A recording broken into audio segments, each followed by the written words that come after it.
Hi everyone. Before we get into today's secrets of video, I just wanted to let you know that there is a bit of an issue with the audio in this one, and in the next couple is the secrets of series. I recorded all three of these at the same time. It's just with my audio, my guest here, Alicia Kingston, and my guests in the other videos come across absolutely perfectly. I considered not uploading it, but thought that Alicia made so many good points I didn't really want to deprive you of that. And I've got a new microphone now, so all future videos should be absolutely fine. Anyway, if you only want to listen to me in crystal clear audio, this may not be the video for you. But if you want to hear what Alicia Kingston, one of Game of Thrones' finest content creators, has to say about the Iron Bank, then the video is coming up now. Take care, and I'll see you soon. Hi everyone, and welcome to In Deep Geek. This is the latest in a series of videos, conversations I'm having with other content creators here about the world of Ice and Fire. And today I am delighted, honoured indeed, to have on one of my favourite people in the whole community. Do you want to say hi? Good afternoon, folks, or good morning, good evening, depending on what time zone you are in. Thank you for having me, Robert. It's a pleasure to be here. Awesome. So what we're talking about today is the Iron Bank of Braavos. So this is something that we see. It's almost in the background of a huge amount of what's going on all the way through this story. It's very rarely like the main thing that's happening, but it's always there kind of lingering. So why don't you just start us off just with a little bit of background. How was it founded? What's going on with it? Yes, the Iron Bank was founded many moons ago by some of the escaped slaves that got away from Valyria. We all know that story. They stole a bunch of ships, a bunch of them stowed away and took whatever supplies they could take from their old masters. And they sailed these ships until they found a place that was, it almost seems magically made for them. When I think about it now, it's got all this great fog and cloud cover over it. So the Valyrians flying their dragons, they couldn't look down and easily see anything.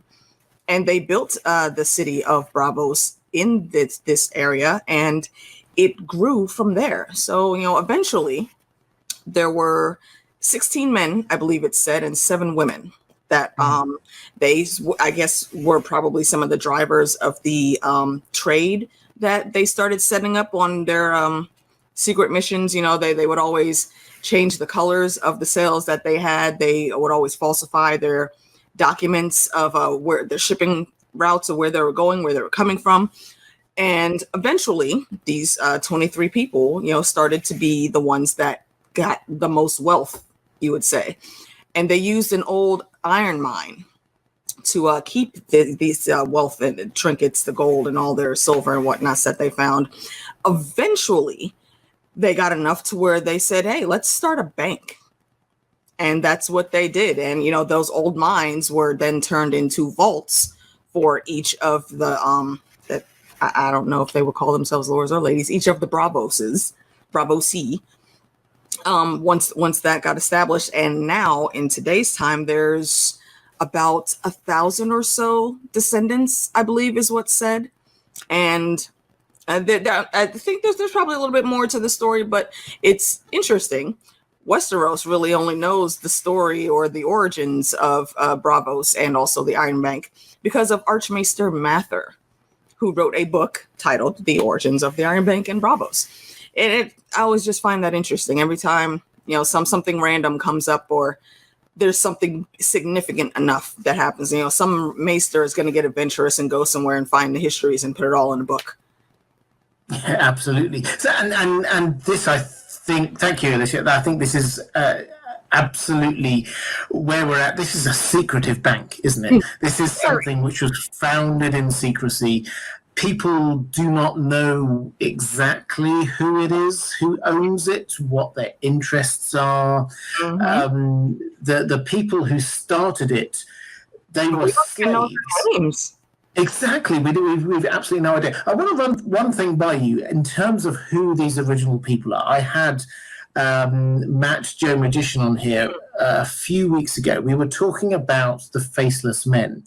And his thought and our thought when we were sort of coming up with this was that you got Braavos, this new city. It was founded by slaves. The slaves probably didn't start off with huge amounts of money because, how could they? Probably exactly. So who had the money? Probably one of the first groups who had the money would have been the Faceless Men. If you, as I do, as I think Joe does, buy into this idea that they were behind the doom of Valyria. Very tied together. Exactly. At least in my canon, they are very tied together. Yes. So how do you? What's your thought then of how these two groups? We've got the Iron Bank, we've got the Faceless Men. How do you think they tie together? See, that's the thing with Braavos. There's always a whole bunch of secrecy that's going on there, and when it comes to things that people know about Braavos, there's usually three big things. The Sea Lord of Braavos is one of the richest people ever. The House of Black and White, and the Iron Bank. It's like a triangle. Those three things always seem to go together.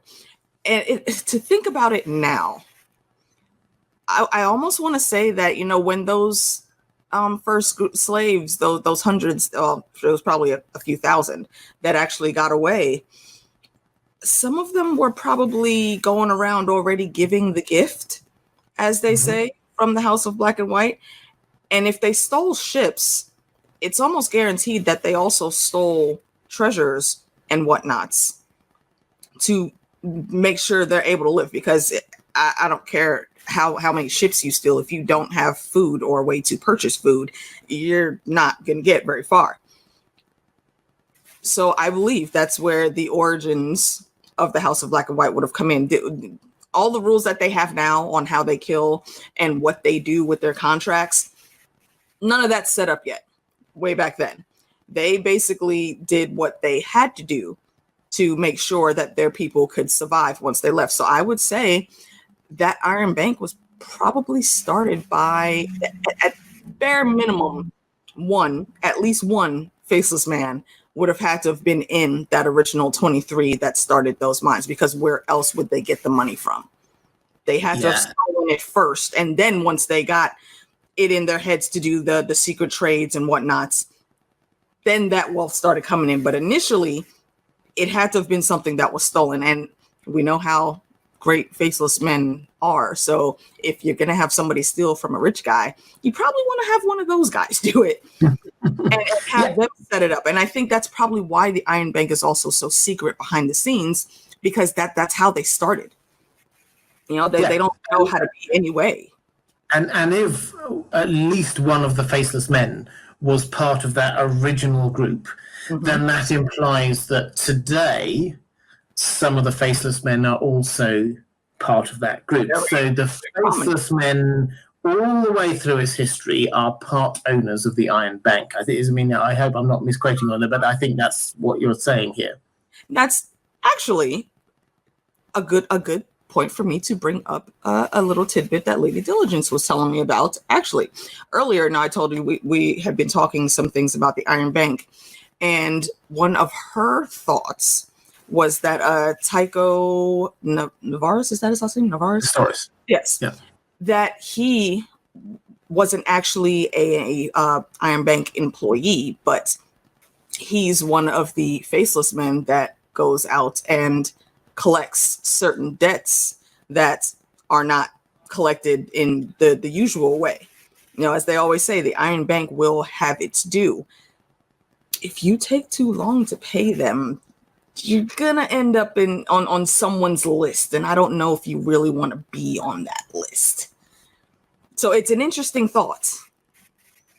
Yeah, absolutely. So we've got this really close relationship between the Iron Bank, between the Sea Lord, the political classes of Braavos, and the Faceless Men. It's the politics, the muscle, and the leader. The Sea Lord, he has to be that leader figurehead. But then the other two are where it really goes down. So what the money, to start with, the other possible place that we've got where the money might have come from was that we learned that relatively early on, these people who settled in Braavos, they discovered that the sea snails secreted this dye that they could sort of sell things using this dye.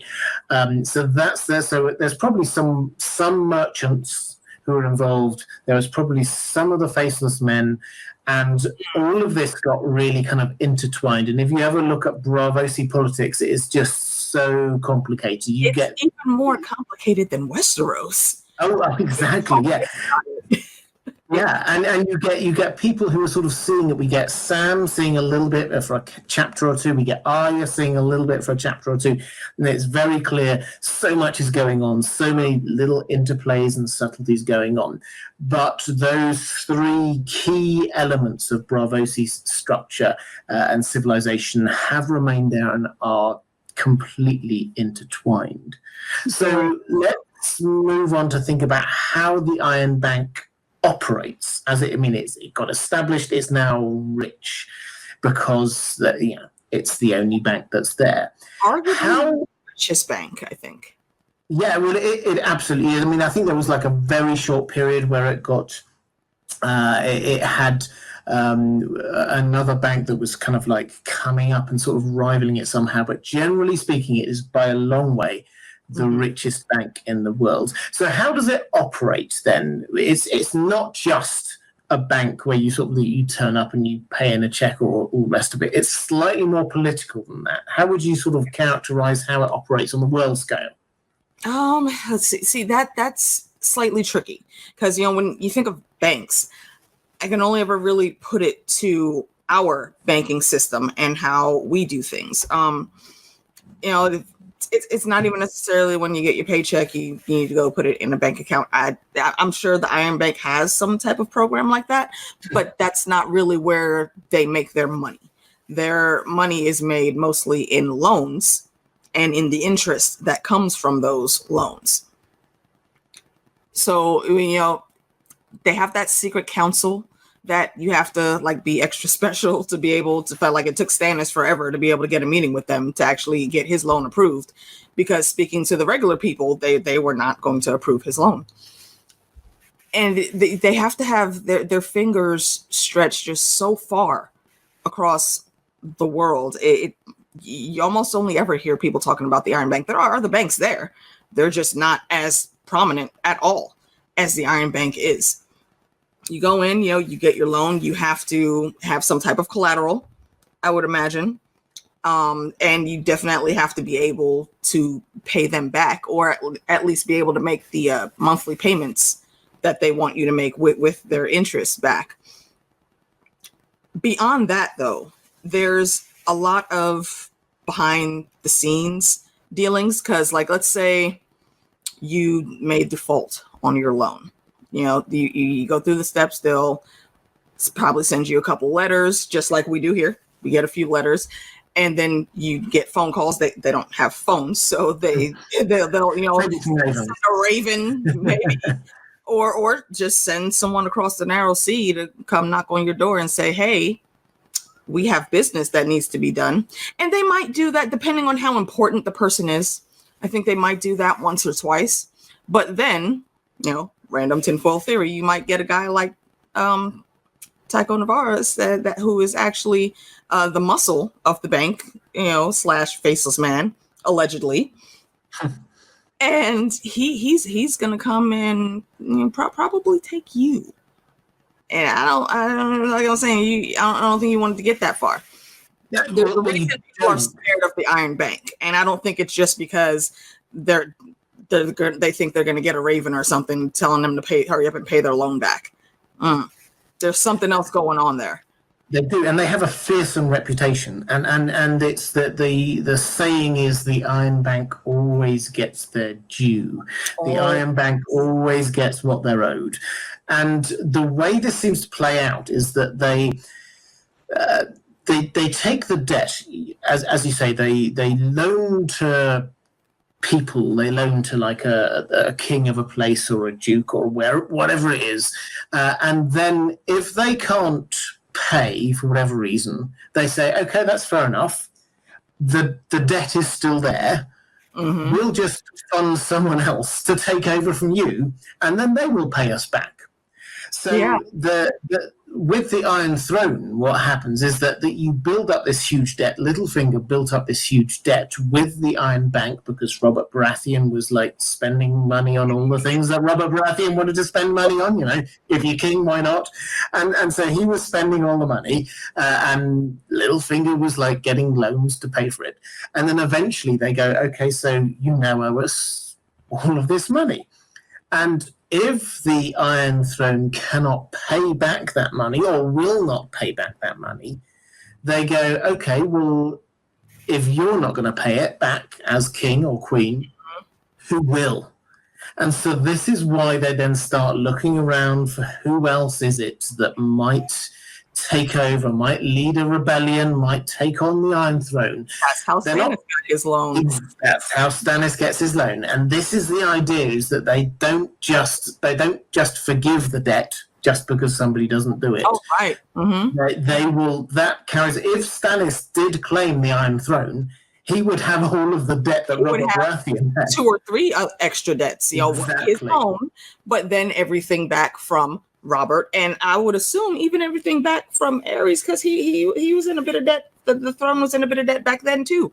So I could imagine that all of that has carried forward, and the Iron Bank is probably getting sick of Westeros by now, because they do a lot of business there, but there's a lot of shady dealings with everyone all over Westeros. So you have to wonder why they even keep putting money into that place. I mean, granted, they're thinking they're going to get a nice big payoff once the crown does actually start paying back, once those merchants that they funded really start paying back. But how long do you actually wait before you have to scratch that and cut everything off? Yeah, and this is exactly the point, that the judgments that they're trying to make is that they go and we saw it was on the show as well as in the books. We saw it, and they sent what's his name, Mace Tyrell over there to go and negotiate, and he was like doing all his singing and all the rest of it. Exactly, it's like that's gonna work. But it's like that. This is the whole way that they operate, is that they understood. Everyone was actually a bit scared of the Iron Bank of Braavos, because they knew that the Iron Bank had way more money than they had, and they were not unwilling to go out and just interfere with politics in Westeros. It happened many, many times. Exactly. So you get the whole. I have to admit, I don't know how up to speed on Fire and Blood you are. Did you read Fire and Blood? I have not gotten through all of Fire and Blood. I've gotten the big thing. I think I stopped at, just because I was a little grossed out, was when the fireworms came into play. Yes. And I did read up to the point where Alyssa Farman had come in, and I've heard a lot of the theories that people have with her, and I think they're great. I just haven't gotten back to reading the rest of the story yet. The fireworms really freaked me out. Well, I think they freaked everyone out. That was George on maximum horror. I mean, it was fantastic, but it was I mean, Alyssa Farman is a fantastic character, but she heads over to Braavos, and she sells her dragon eggs that she's stolen. Dragon eggs that may or may come back later into the story. And I think we probably all agree that they do come back into the story. Yes. 3 dragon eggs. Where have we heard that before? So she sells them, and King Jaehaerys I gets to understand. He hears this. He thinks, "Hang on a moment. We're the people with the dragons." No, you don't challenge us. Other people don't get challenge us with dragons. We're the only ones that get to do that. Exactly. And so he sent Septon Bart over there, who negotiates, and they go, okay, how can we get these dragon eggs back? And the Braavosi go, what dragon eggs? and eventually dragon they come to an agreement. Exactly. And they that, sir. Eventually they come to an agreement that, okay, so maybe the Braavosi aren't going to admit that they've got these dragon eggs, but hypothetically, if they did, how much would it cost? And they cancel the debt that the Iron Throne had to the Iron Bank of Braavos. Braavos. And I think there's huge amounts of extra stuff going on there. Exactly. But in terms of what we're talking about here with the Iron Bank, the important point is that the fact that the Iron Throne, Westeros, has been dealing with the Iron Bank has happened all the way through the history of the Targaryens. They've racked up debt, they've paid off debt, they've racked up some more debt, they've paid off some more debt. That is the way that they've been operating. Sometimes they deposit some money, sometimes they take some out. If it's like a country has a bank, and this is where they're doing their business with. So that is what is going on with Braavos, and the Iron Bank of Braavos is stupidly rich, and it is stupidly powerful. That is the perfect way to put it. Like we can't even fathom how much money they have because they have that much. Exactly. Yeah. So I think that we've talked a bit about these kind of like the role that they have within Braavosi society.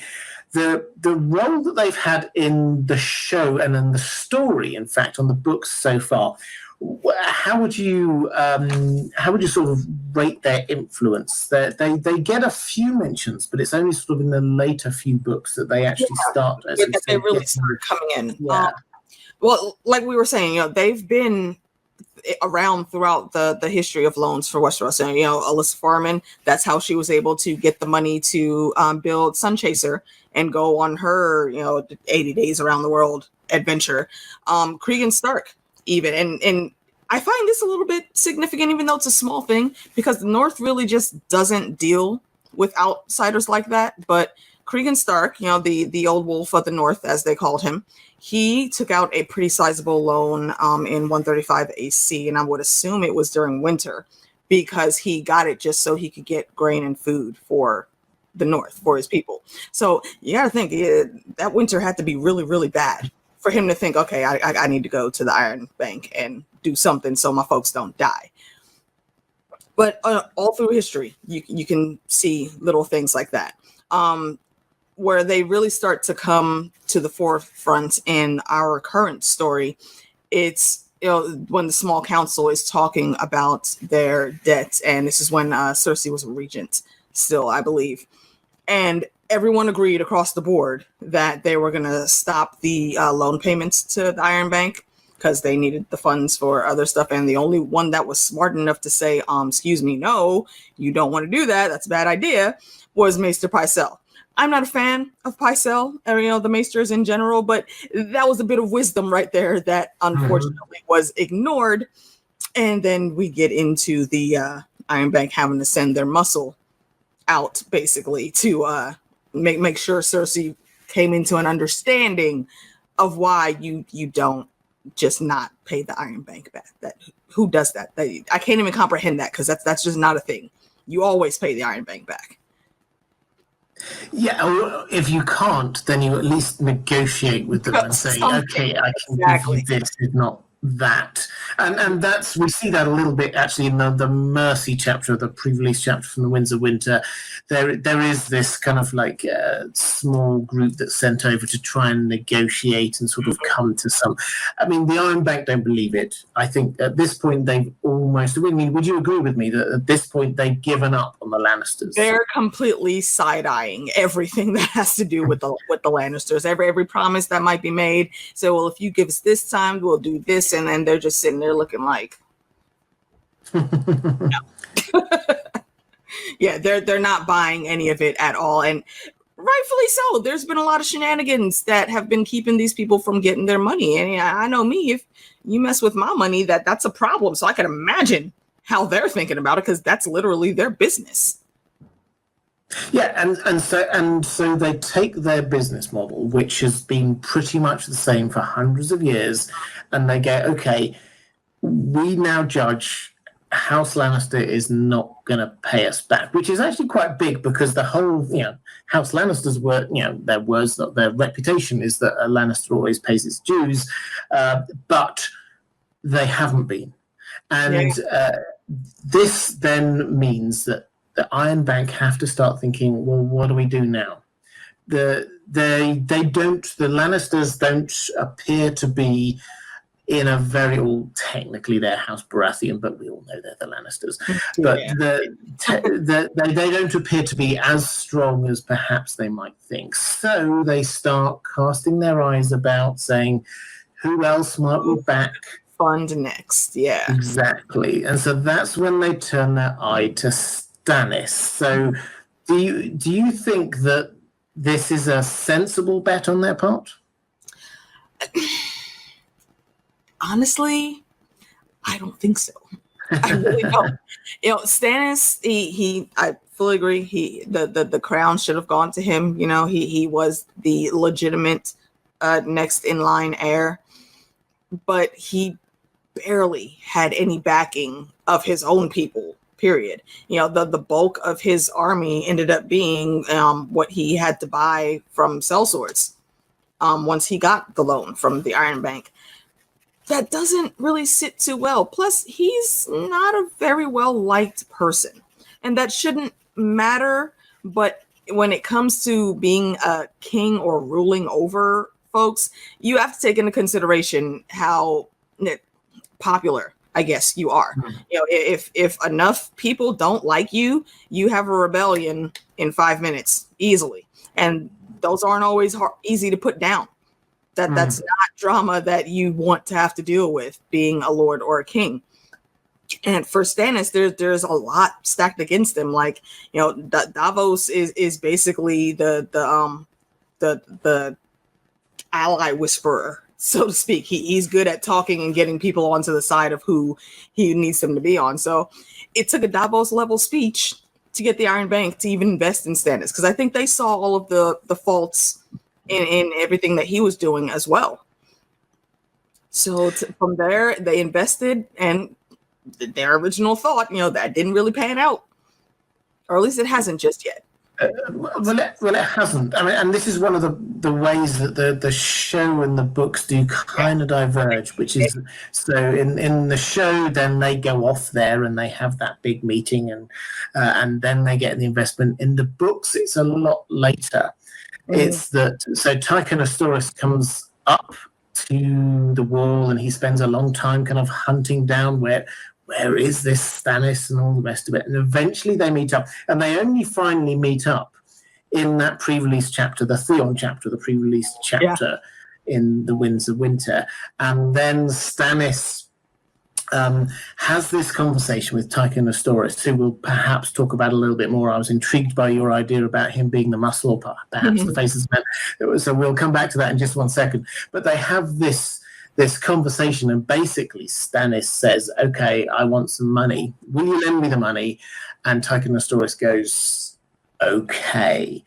And they have this deal, and Tycho Nestoris heads off, and he sends Justin Massey, this knight, off with him to sort of accompany him, first of all up to the wall, and then back over to Braavos. And he says to Justin Massey, okay, you go off, you collect the money, you spend that money on sellswords, then you come back. Even if you hear rumors that I'm dead, still go off, get the sellswords, come back. Isn't that some strange wording there too?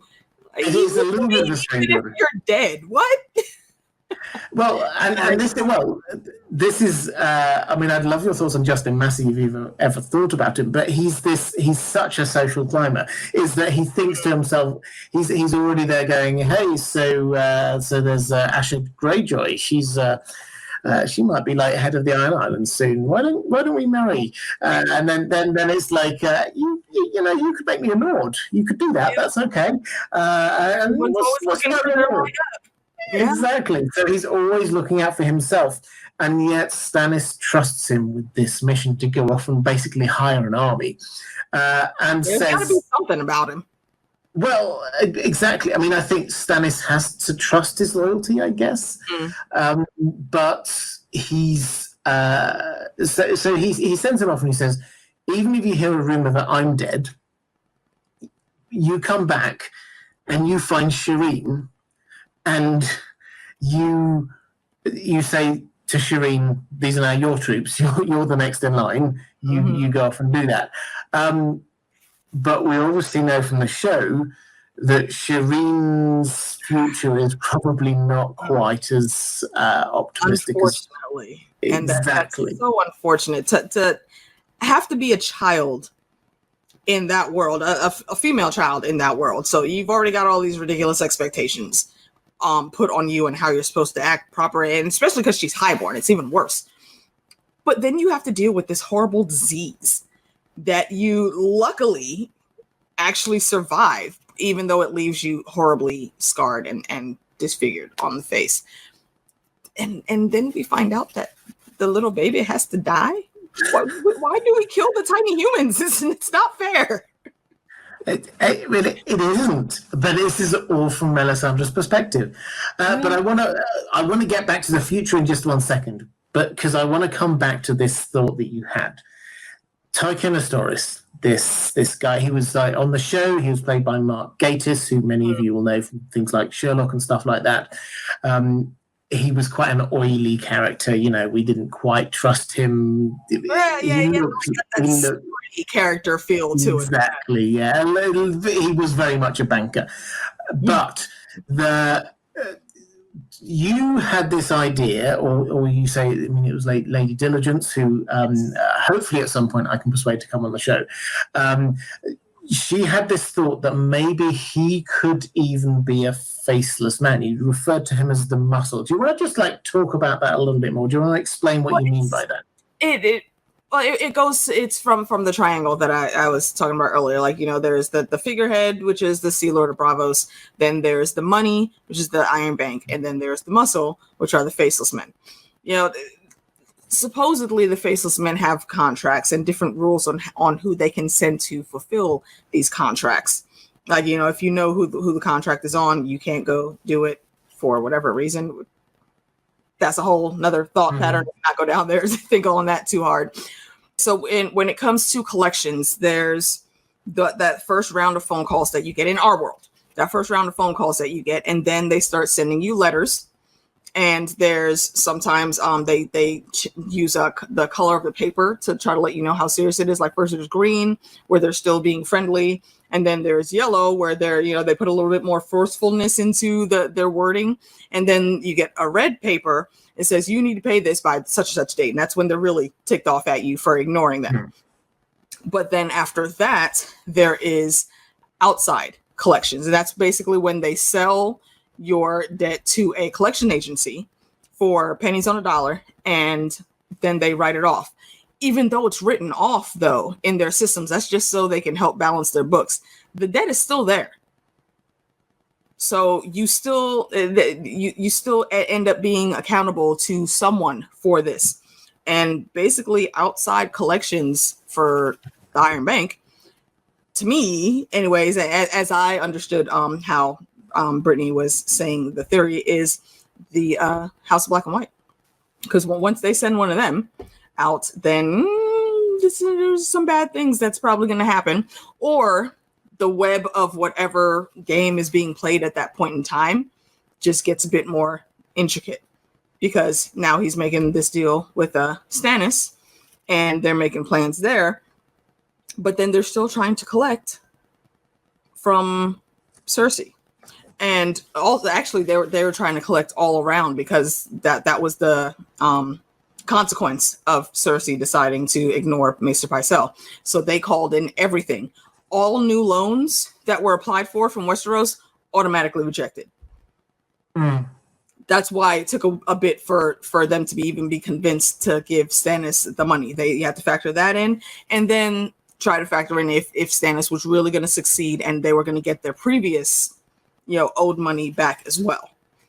So yeah, it's interesting to see how they could, and it's just a theory, it's not proven, but I would encourage you guys to go to I believe we did it on Monero's channel and on Lady Diligent's channel, 2 talks where we had about the tinfoil with the Iron Bank and Stannis and all of the tomfoolery going on in the background with the politics. Go check those out. Absolutely, and I'll put links to them down in the description, as well as to Alicia, your channel as well. The Iron Bank does have history of this. which is there was a time, and we sort of mentioned it briefly earlier on, there was a time when the Roger Bank, I think it was called, in Lys, they became slightly more powerful, and they became slightly bigger and slightly richer, and the Iron Bank went, no, we're not having that. And then a few officials from the Bank Roger just surprisingly died. Who knows what happened? It was just an accident, and everybody. In the story now, where is this bank? Exactly, and it's way down. No one even knows it ever existed. Yeah, so the clear implication is that the Iron Bank used its links to the Faceless Men to have its way. So would you say, therefore, that you think that Tycho Nestoris, who comes across in the books as being this sort of like he's like a functionary, he's a bureaucrat, would you say that there's a chance that actually secretly he's something a whole lot more sinister? I think there's a very big chance. I mean, the Faceless Men aren't always going to look like they're just outright killers. You know, a lot of them don't even look well from what I've gathered, and also just taking into some of the actors that they picked to be in the House of Black and White. It doesn't even seem that they're like really hugely muscle bound. They make it a point to look, quote unquote, normal, and are able to blend in seamlessly into different places.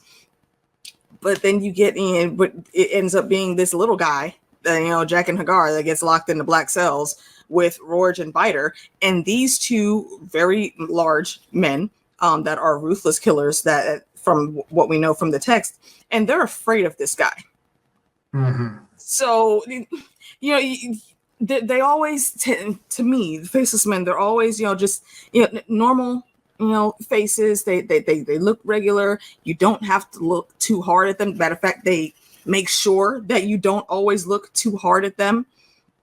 But if they have a heavy situation that they need to send someone in that is going to stand out a little bit, they have to guys trained for that as well. So here we have this random banker, quote unquote, from the Iron Bank talking to Stannis about this loan matter.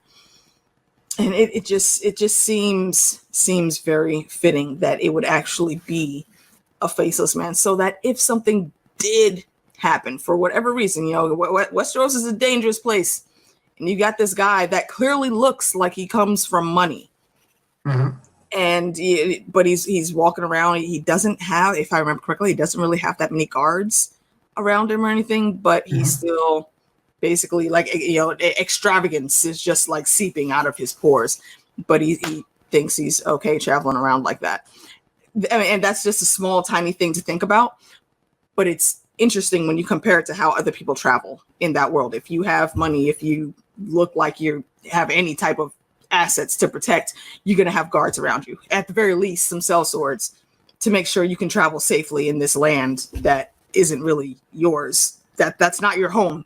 So why would you go there unarmed and unprepared in that manner? Just random extra tinfoil to put into the story. I mean, always love a little bit of tinfoil. This is excellent. I mean, I think the as you say, Jack and Hagar, when we first see him, he doesn't come across as being necessarily a kick-ass assassin. He's quite clearly he is a kick-ass assassin, but that isn't how he comes across. And then he turns into Pates later on, who is a long way from looking like an assassin. So really skinned. I know he's like paler than me, and it's all the bad things. So it's like you do not have to look like a faceless man in order to actually be a faceless man. Exactly. I mean, my take is this is entirely possible. I think we do not know is the short answer, because we don't have the evidence one way or the other. And I don't think we ever will. Exactly. I think that what we see from the Iron Bank is a power play. We see them going, okay, we're not going to get this money from the Lannisters. Let's look at who we might get this money from. Oh. And Stannis, exactly. And Stannis comes across, actually, for all of his faults, if he says, I'll take on this debt and I will pay it back, you will actually believe him, because that's the kind of guy he is. The kind of guy Stannis is. Exactly. So they probably trust completely that if he agrees to pay this money back, then they will get this money back. So that is actually that's the best that they've got in terms of a credit check. So they're gonna go with that. So I think this makes sense. It's a power play on their part. I think it's an intriguing power play because Stannis is not in the most strong position out of anyone. It's a gamble. Exactly. And even when Tycho Nestoris finds him, his army is there slowly starving to death outside Winterfell, facing a battle that maybe he's slight favourites for, but it's not 100% sure by any stretch of the imagination. Yeah. Who is it who's actually on his side? Who's the better power play, really? Exactly. So this is a very, very long shot as far as it comes with Stannis. So I'd like to move you on, if I may, to what happens next. So they've made this gamble. They've said, okay, we're going to go with Stannis. It's going to be months before Stannis gets any troops from this. Mm-hmm. And I mean, I don't know what your take is on exactly what's going to be happening in the north. Stannis may or may not still be alive at that time. Shireen may or may not, I suspect probably will not, but probably won't may or may not still be alive at that time. Justin Massey's got the money. Presumably he's gathering the forces. What happens next? It's the whole thing is a gamble, and a lot of things are really up in the air. It's hard to predict where all of the pieces might fall. For Stannis' situation, I think he probably is going to win the Battle of Ice. It seems that basically everything that was happening in the North that the show did with Jon, that's what's going to happen with Stannis in the book. Just my thought. That's not fact or anything, but I think he is eventually going to win that battle. He'll take over Winterfell, make moves from there as a strong point. I do think that the Long Night is going to weigh into this. Whenever it happens, the wall's going to get breached, and there's going to be a lot more death and destruction coming in. So at some point in time, I think Stannis is eventually going to die. I can't really predict how at the moment, but that then again is going to be the Iron Bank looking for who else can pay that loan. I don't think they're gonna look to Cersei for that at all. It's possible that the other two players that we have on the board are Aegon/Fagon and Dany. They want their money, so it may not be completely sensible to go with either one of them, honestly, because I mean, Dany, she's got the numbers already. She's got the numbers to win. She's got the muscle. I mean, she has dragons. That's like almost always a guarantee of some type of win. And then there's little Fagon, who's trying to curry favor with Westeros, but he's only fully taken like one region not even the whole region, just one castle at the moment. So those would be their two choices that they would have to put money into. But then factoring in, again, like I was saying, the Long Night and the Army of the Dead that is coming, that I think is going to breach the wall, like they did on the show. Probably not going to be an undead dragon that does it, but somehow they're going to get past that point. And there's going to be a lot of destruction to contend with. And after all of that is done, I'm sure people are going to be looking to the Iron Bank for loans. But what would make them invest any more money at all in rebuilding of Westeros? Or not even that. Is Essos going to be untouched when this happens? Are they going to be facing their own bout of repairs or things that they need to invest in themselves for, instead of giving new loans out to the lords and king of Westeros. There's a lot to take in to try to figure out what their future role is going to be. The Iron Bank always has its due, and that always seems to be true. So they're going to get their money somehow.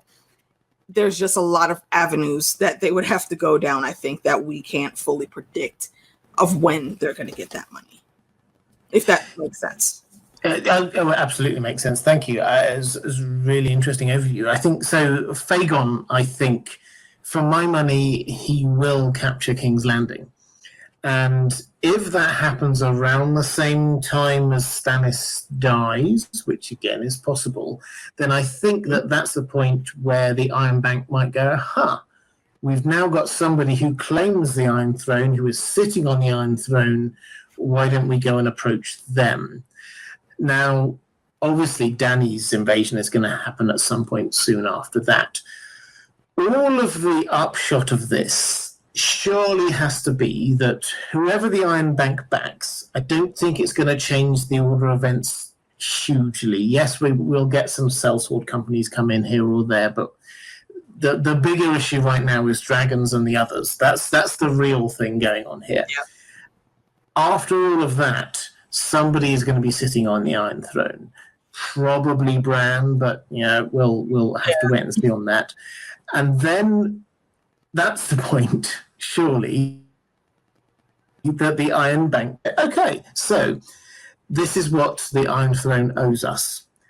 Do you think that is actually a feasible thing for the new regime, wrecked by civil war, by invasions, by the others, by dragons? Do you think it's possible that they will actually be able to pay it off? They would probably be able to do some type of back dealings, but if it does end up being King Bran, and it probably will, we'll probably just get a better road of how that happens in the book. I want to say that Bran's going to find a way to curb that. I don't know how or what he will do, but we have a green seer on the throne now. That, I think, counts. It's going to count for a lot. And I also here kind of have to reference the House of Black and White again. And it makes me wonder, would they actually go for Fagon or Dany or anyone else after the whole Stannis thing without trying to get their own little look into the future? And I bring up the House of Black and White because to me, it seems like they usually end up having a lot more information than you think they should. I think they have their own spy network out there. And because of the magic that we know is involved with them already, I think they also have a way of, looking and seeing some future events. So with that factored in and put that in with their connection to the Iron Bank, that might be the way that the Iron Bank actually chooses who to back moving forward. But that's far off into the future. It is. And when you have also a green seer king that can also look and see future events and can arguably even change some past events to get to a different outcome that he wants in the future, he might not be up for paying that loan back, and he might find a way to make that all disappear. I don't know. Random. He might. I mean, I think that the crucial thing here with Bran is that, yes, he can see the past, he'll be able to see the future, and he will be able to potentially shift things around. But what we found with the people hooked up to the Weirwood network is that we've never seen them gain knowledge about Essos. So it's all been about what's happening in Westeros. They've seen what happens through the eyes of the Weirwood tree in Winterfell and so on. They've never seemed to gain knowledge about what's happening in Essos. So do you think that this might be a bit of a blind spot for Bran and for the Weirwood network? Possibly. But what I think he would see is those agents coming to Westeros and seeing whatever conversations would be had with him or possibly with other people once they get there, and he would be able to make his moves from that. But I do think it's possible just because it's Bran and it seems like it's built up that his power is going to surpass like every other Greenseer that's come before him. So that's why I don't think he would have that big of an issue seeing the whole world. But that is still a good point then. And if it's factored in, he's probably only going to be able to make moves with what he sees happening with those folks when they come to Westeros versus before they come. Yeah, and this is one of the advantages I suspect that Fagon would have, because he's got Varys on his team. And Varys clearly has this huge spy network, and he also has it extending out into Essos. Mm-hmm. That's where Illyrio is and all the rest of it. Illyrio is hugely wealthy, as we all know. So I suspect that if the Iron Bank came to Fagon, it would not be a surprise. They would be waiting for them, and they would presumably already know what they're going to say. I guess what they were going to say is something along the lines of, once we've dealt with all of this, then we'll deal with you, because, they've got insurrection all over the continent, so why would they immediately be thinking about paying back money to do that? Even if they don't take on a new loan, then I don't think they'll be wanting to be dealing with repaying old loans that they hadn't personally taken on until they've dealt with all of the people who are opposing them. Here's a random thought. If it did come to that, and they were, I almost want to say Fagon might expect them, just because of his dealings with, his connection with Illyrio. And like you said, Illyrio has quite a bit of money. So there's some back-dealing funding, I think, that could go on there to where Fagon might not even have to worry about that debt. Yeah, and that's absolutely true. And that was the idea with the Lannisters. The idea was the Lannisters could always just pay it back because the Lannisters are so rich. But the issue is, has their gold run out? And if it has, it seems like it seems like they're running out there too. Yeah, so they can't repay it, and that seems to be the big problem that's going on.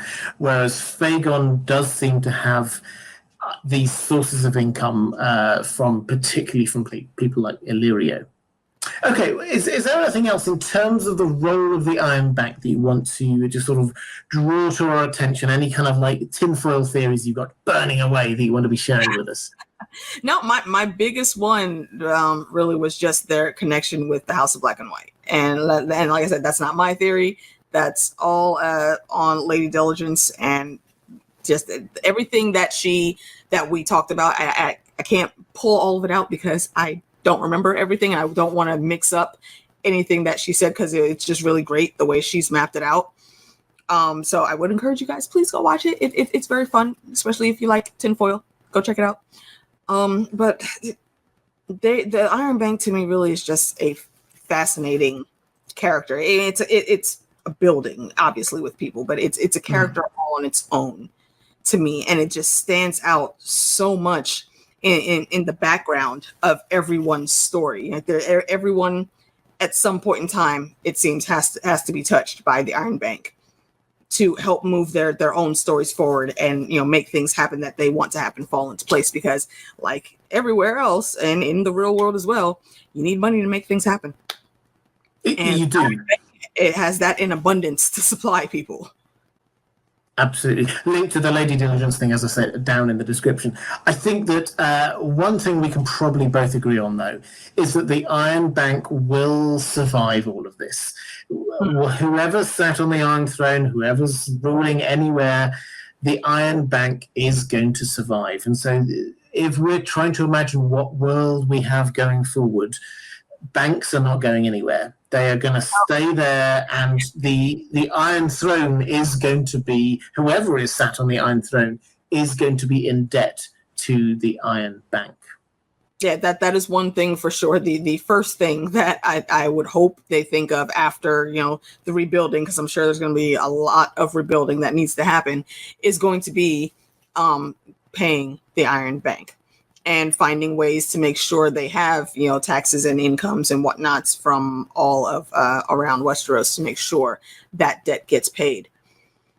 It's there's so much that could still happen, and I'm just so excited for the Winds of Winter because I really want to see. I think we're going to get a lot, I think, of interactions with the Iron Bank throughout the rest of the story now, and I'm really, really excited to read that. Yeah, and I think for me personally, I'm really excited to see what happens with this Justin Massey adventure, because when he gets up to the wall, probably he will arrive before Shireen dies. And he will probably head off before he hears that Stannis dies. But at some point, he will realise that he's got this huge amount of money, and the people that he's been told to have this money for and hire sellswords for are not there. So, well, he's quite a... Exactly. He's quite a minor character, but suddenly he becomes quite an important one because he's got a huge amount of money, or potentially he's arriving with a huge army. And either of those things suddenly makes him an incredibly powerful person. And as I said, he is a social climber. I suspect that he's going to see this as an opportunity. Ingratiate himself to someone. And no, I can't even say it's not going to be a random someone. He's going to find the absolute right person to ingratiate himself to. And that's going to help him, keep moving up that ladder that he's trying to get up, and having that huge army behind him, waiting. They've already been paid. They're just waiting for a fight to be pointed at. Mm-hmm. That's not going to be hard to do once everything really gets popping off. No, absolutely. And the other thing I'm really looking forward to is this idea in terms of the Iron Bank, as you say, the rebuilding. I mean, it's probably the inner nerd in me, and I suspect we probably won't find out all of the details of this. But surely Winterfell's going to take some damage. Surely King's Landing's going to take some damage. Surely most of the continent's going to take some damage. Old Town may well be burned down. There will be a need for extra money, just at a time in our modern language when the economy is not there, when the economy has taken a huge downturn. Where do they get this money from? They go to the people with the money, and that is the bank. So whoever is going to survive this, the Iron Bank will survive this. And I suspect one of the last characters we may see in this is Tycho Nestoris arriving at King's Landing or wherever and just going, right, who needs a loan? And the world will carry on. Exactly. And it's that the world will carry on, and it's just like, it's not the exciting or the sexy way to end it, but I think that shows that the world way to end it, though. Exactly. And I like that, because I think about that, who's going to pay for it and who's going to help rebuild all these castles, Winterfell, especially because, from its history, it's there's I would imagine it was built a lot like Storm's End. There's spells and whatnots woven into those bricks from way back when of the First Men days. Who's going to restore, even that part back into the design? And are they going to keep the same design? Is something new going to be added? And within that, is something randomly that was buried going to be found? There's just so many possibilities for things that could happen. And all of that has nothing to do with the real story. So we'll never know the behind the scenes. I just always find that stuff fun to think about because, I'm that nerd too. Excellent. Okay, well, I'm going to bring this one round to a close now. Alicia, thank you so much for coming on. It's been an absolute pleasure and a delight. I apologize it's taken me so long to have you on, but it's been fantastic to have you. Do you want to remind everyone where they can find you on the internet? Yes, you can find me on Twitter. I go there sometimes, not all the time, but AK_DS09 on Twitter. You can find me here on YouTube's under my name, Alicia Kingston. I do always say you can find me on other people's channels a lot quicker than you'll find me on my own. So sub to all of the people's, because most of us talk a lot. I'm on here now with Robert, and I'm always seen with the Mad Queens, which is Lady Diligence and Monero Geek TV and T-Baby. I hang out with Tone Teflon a lot, and there's just a plethora of folks around there. JD the Dragon, Sam R09. Sub to all these folks because they all have great content. And if you're looking for me, you're probably going to see me on the channels. Absolutely, and a link to Alicia's channel is down in the description, and please do check out all of those channels as well. There are so many fantastic channels out there that I don't have a time to keep on top of everyone, but I am discovering more new excellent channels all the time, and you just listed a whole load of fantastic ones there. I'm going to make you disappear for just one moment while I point at things. If you enjoy this series of videos of chats with other content creators about secrets in the world of Ice and Fire, then the link to the playlist is going to be somewhere around here in just one moment. If you want to support this channel, want to get access to some of the stuff I do just for my patrons, then a link will be appearing somewhere around here in just one moment. So thank you so much. Thank you again, Alicia. It's been an absolute pleasure and an honor, I have to say. I am hugely jealous of both your backdrop and your hat. And I hope I have you back on here again at some point. Oh, thank you very much. Again, I definitely hope to be here back again. And put a little tidbit in your mind. I'd like to know your thoughts on Yin and Sithorios in general at some time in the future. So we'll put a pin in that, and hopefully I will. Okay. You've done it publicly now. It will happen. I will do a video or something on that at some point. Thank you so much. I will do that. Take care, everyone. Thank you, and I will see you again soon. Bye, folks.